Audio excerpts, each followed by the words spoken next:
morning. I want to know where you're from and why are you here? Well, I'm a retired ambassador from Malaysia, and I'm doing a lot of writings on Buddhist education and the practice and practical application of Buddhism. And in particular, this summit, they are trying to focus on Buddhist education, and I think it is very important. Education from childhood right up to university level nowadays is based on just providing knowledge, information, and that is called cognitive learning. You only just recognize and memorize pure facts and information. But in Buddhist education and the way the Buddha taught, you have to move from this to a level or a domain of learning that is referred to as affective learning. In affective learning, not only do you know the knowledge, but you also use your mind and your heart. You analyze, you synthesize, you question, you inquire, you think out of the box, you be creative, you develop your aesthetics, your human values, your feelings, and also you not only know, but you become what you know. So that is important. Many people know a lot of things. You ask a drug addict, you ask a criminal, they know what they do is wrong. It is not because they don't know, but they are not being what they know.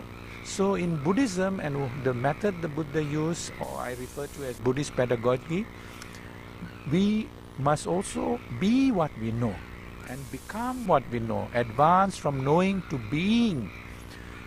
The third level is called psychomotor learning, psychomotor domain of learning or training, where your mind and your body is involved.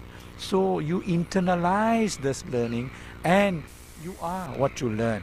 So these two other aspects are not in the education systems all over the world, but in Buddhist education you get it. In Buddhist and the Buddha's method of teaching you get it. Because the Buddha didn't say memorize and learn by heart the scriptures and know the Dhamma. He didn't say know the Dhamma. He says the one who honors me most is the one who practices the Dhamma, who follows the Dhamma in his everyday life. So that's why I feel this is very, very important. Now in Myanmar and other countries, this is the situation. So I have developed some education materials where we try and develop the mind of the child even before the child leaves the home for school. Generally we think we send the child to school, that is the education. No, the Buddha said the parents are the first teachers. The home is the first school. But are we following that? Are we observing that? What do we do with our children when they are born? Nothing.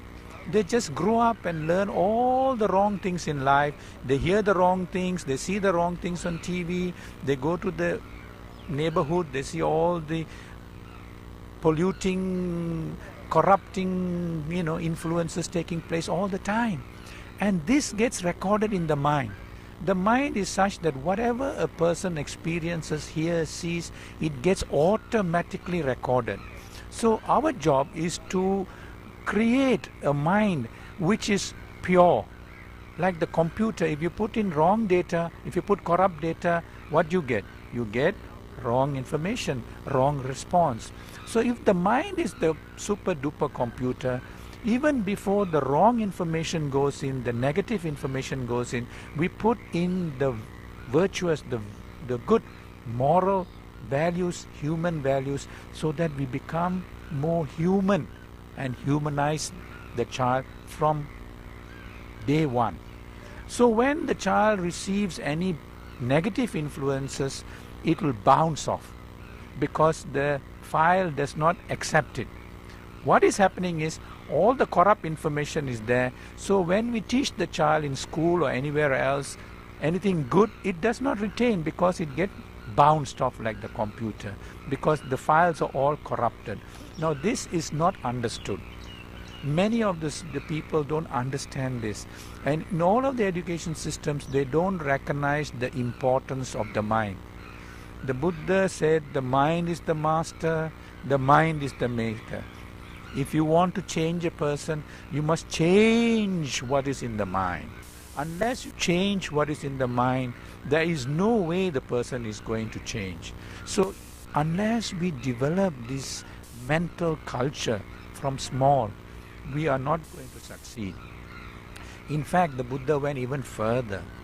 In Buddhism, the Buddha recognized that the mind begins to work even when the child is in the fetal state, in the mother's womb. What the mother feels, what the mother hears will affect the child.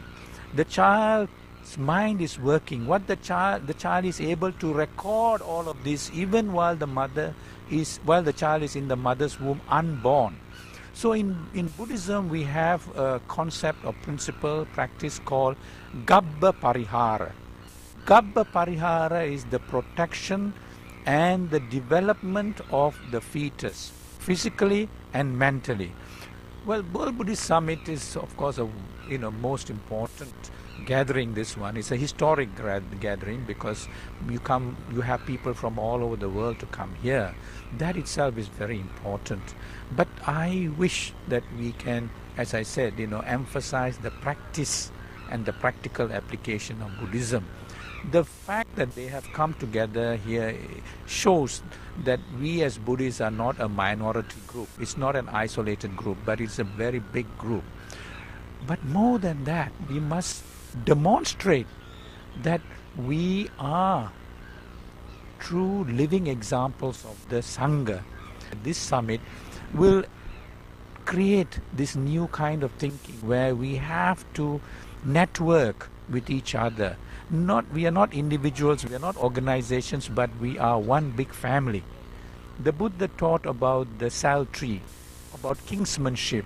So all of us belong to that family of being Dhammaputras and Dhammaputris, the sons and daughters of the Buddha.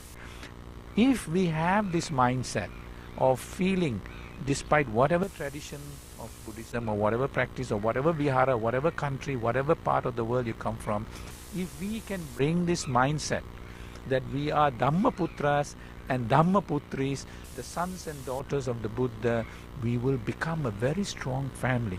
You're welcome. Sukhi Hotu.